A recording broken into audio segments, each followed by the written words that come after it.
방통위에서 벌어지고 있는 정말 전쟁 같은 상황에 대해서 제가 좀 알려드리겠습니다. 근데 이 사람들이 윤석열 정부에서 임명한 이사 임명 처분이 무효다. 근데 어떻게 했어요? 법원이 이거를 받아줬습니다. 그러니까 법원 내부에서도 이거를 지금 집행정지 요건을 이렇게까지 해석을 해서 임명 처분까지 이렇게 무력화할 수가 있나? 이게 말이 되는 처분인가? 이 소송의 악영향이 또 뭐냐면은 그럼 다른 기관은 가만히 있겠어요? 바로 누가 소송 냈어요? 이미 임기가 만료된 KBS 이사들이 소송을 내서 그것도 또 집행정지 신청이 들어갔어요. 재판장은 어떤 사람인지, 이 사람 국제인권법 연구회 출신이고요. 저도 물론 판사가 어떤 소속이라고 해서 그 사람에 대해서 어떤 색깔의 딱지를 붙이고 싶지는 않은데, 이런 시각의 연장선상에서 이미 임기가 끝난 이사의 그런 권한까지 인정해 준 게 아닌가. 네, 안녕하세요. 조선일보 법조 전문 기자 양은경입니다. 오늘은 오랜만에 조금 다른 주제를 준비를 해봤는데요. 여러분이 뉴스로는 한번 스쳐 지나가면서 보셨겠지만은 사실 이 뉴스의 의미나 그 이면에서 벌어지고 있는 전쟁에 대해서는 잘 모르실 것 같은 생각이 들어요. 그래서 오늘은 방통위에서 벌어지고 있는 정말 전쟁 같은 상황에 대해서 제가 좀 알려드리겠습니다. MBC 대주주죠. 박문진 이사 들이 이제 3명이 기존 정권에서 임명이 돼서 임기가 이미 만료가 됐습니다. 2021년 8월에 임명이 돼가지고 올해 8월 12일 날 이미 임기가 만료가 됐어요. 근데 이 사람들이 윤석열 정부에서 임명한 이사 임명 처분이 무효다라고 주장을 하면서 소송을 내고, 그리고 이사 임명 처분의 효력을 정지해달라. 그러니까 대통령 인사권을 스톱시키는 거예요.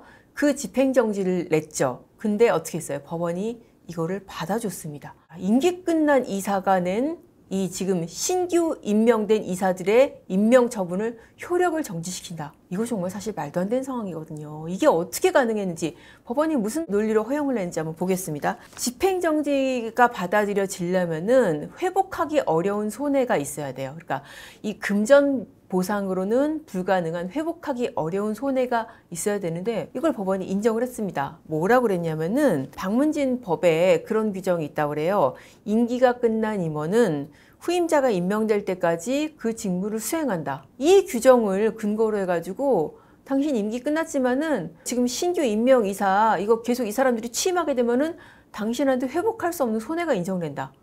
여러분 이해 가세요? 근데 이런 규정이 보면은 취지가 일단 임기가 만료된 이사가 있고, 그리고 새로 이사가 임명이 돼야 되는데 그 임명이 늦어진다거나 그 사이에 만약에 이 기관의 임무가 처리가 안 되면 안 되니까 지금 임시 방편으로 그 공백 기간을 당신이 좀 대신해 주세요. 그런 의미로 해석되는 규정 아닙니까? 근데 이 규정을 근거로 해서 임기가 끝난 이사한테 그런 회복하기 어려운 손해가 인정된다 라고 그렇게 봐버렸습니다. 법원이 그렇게 얘기를 했어요. 이 소송 심리 과정에서 상당한 기간이 걸리는데 만약에 이 새로운 이사들이 취임해서 임기를 시작을 해버리면은 당신한테는 회복하지 못할 손해가 인정이 된다 라고 해서 이 집행정지를 받아줬습니다. 그리고 이게 지금 계속 뭐 보도 좀 보신 분들은 아시겠지만은 법원이 문제를 삼는 게 방통위가 위원이 5명인데 이진숙 위원장하고 저기 김태규 부위원장 2명이서 너네 툭닥툭닥 한 거 아니냐, 이거 문제 있는 거 아니냐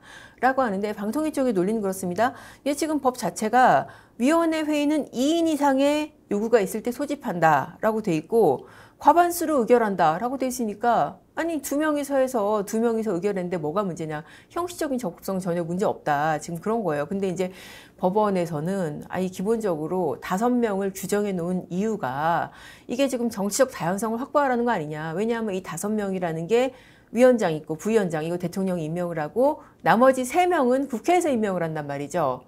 그러니까 국회에서 임명을 한 사람까지 포함해서 여야 목소리의 다양성을 확보를 하겠는데 이거를 지금 안 했다라는 거예요. 근데 어쨌든 사실 뭐 방통위 입장에서는 지금 법에 5명이 다 참석해야지 의결한다 그런 규정도 없는데 왜 너네 맘대로 이렇게 법원에서 규정을 과대 해석하냐, 이제 그런 입장인 거죠.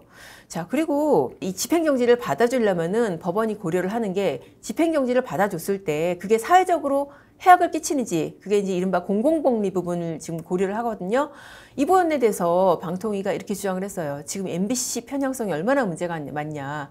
만약에 법원에서 이걸 받아주게 되면은 MBC의 편향성이 계속 유지가 된다. 그리고 이미 일부 이사들은 그런 문제로 해서 제대로 이사 역할을 못한 문제로 해서 해임이 됐다. 근데 이 사람들이 계속 직무 수행을 안 하는 건 말이 안 된다라고 주장을 했는데 법원이 이것도 받아들이지 않았어요. 아이고 일부 이사들 해임했다고 그래도 거기에 대해서 소송 지금 계속 중이고 그 소송에서도 이 지금 해임 결의가 5명이 아니라 2명만 참여했기 때문에 위법하다고 했지 않냐 라고 하면서 결국 집행정지를 받아줬습니다. 근데 이 논리에 대해서 사실 법원 내부에서도 좀 이상하다 그런 얘기가 좀 많이 나오거든요. 제가 이제 오늘 드리고 싶은 말씀이 그 얘기예요. 이게 과연 지금 5명이 해야 되는데 2명이 했으니까 이거 이상하다.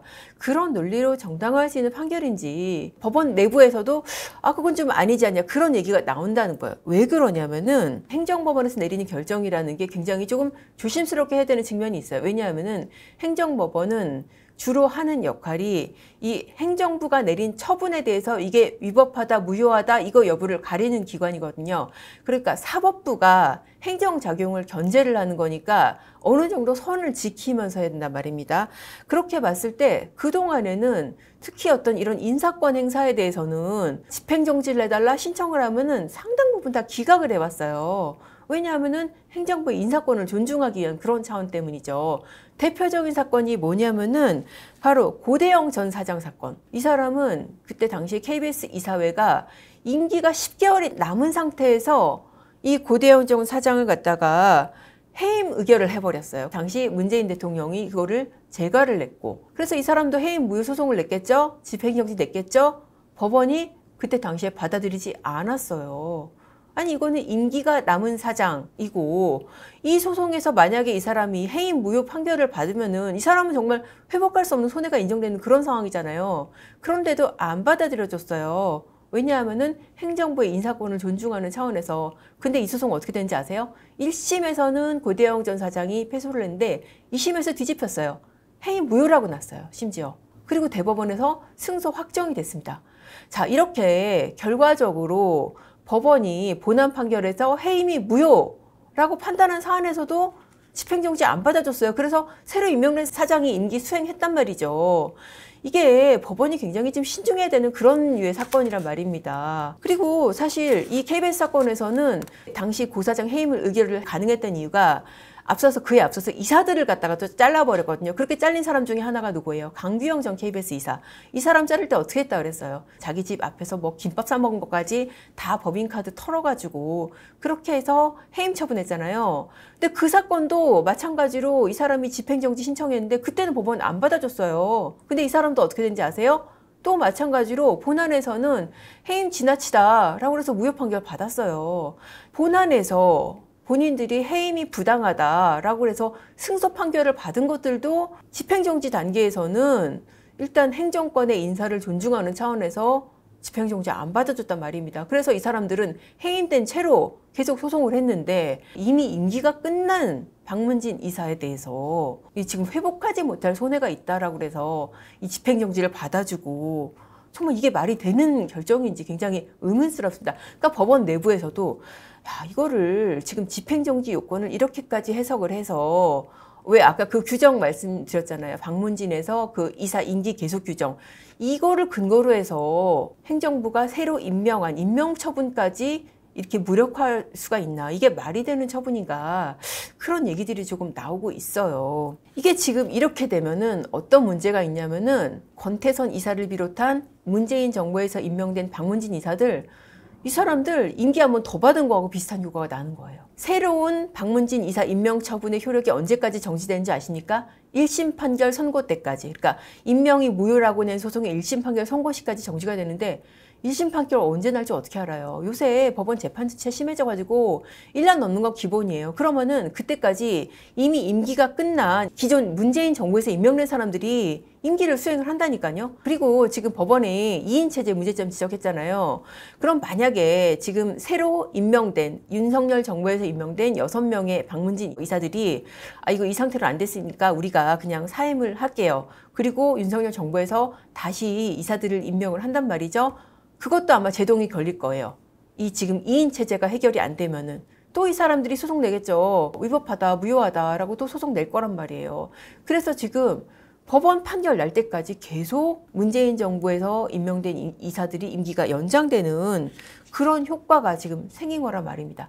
이 소송의 악영향이 또 뭐냐면은 그럼 다른 기관은 가만히 있겠어요? 문재인 정부에 대해서 임명이 됐는데 임기가 만료된, 그리고 윤석열 정부에서 2인 체제에서 새로 이사가 임명된 이런 기관에서 계속 다 소송을 내는 거예요. 바로 누가 소송을 냈어요? KBS. 이미 임기가 만료된 KBS 이사들이 소송을 내서 그것도 또 집행정지 신청이 들어갔어요. 자, 근데 기가 막힌 거는 이 집행정지 사건이 또 어디로 간지 아세요? 바로 서울행정법원 재판부 행정 12부입니다. 그러니까 앞서 박문진 이사들 손을 들어서 이 윤석열 정부의 인사권 행사를 저지시킨 그 재판부로 간 겁니다. 물론 이제 행정법원에서는 그냥 임의로 배당을 한 거다. 우리가 절대 손을 대거나 조작한 게 아니다. 뭐 그런 입장이에요. 그런데 그러면은 여러분 이제 궁금하실 게 도대체 이런 결정을 한 재판장은 어떤 사람인지 그 부분 좀 궁금하실 거예요. 행정 12부 강재원 부장판사입니다. 올해 2월에 이제 행정법원에 부임됐기 때문에 뭐 이 사람 인사 자체는 김명수 대법원의 인사다 그렇게 말할 수는 없어요. 근데 이 사람 국제인권법 연구회 출신이고요.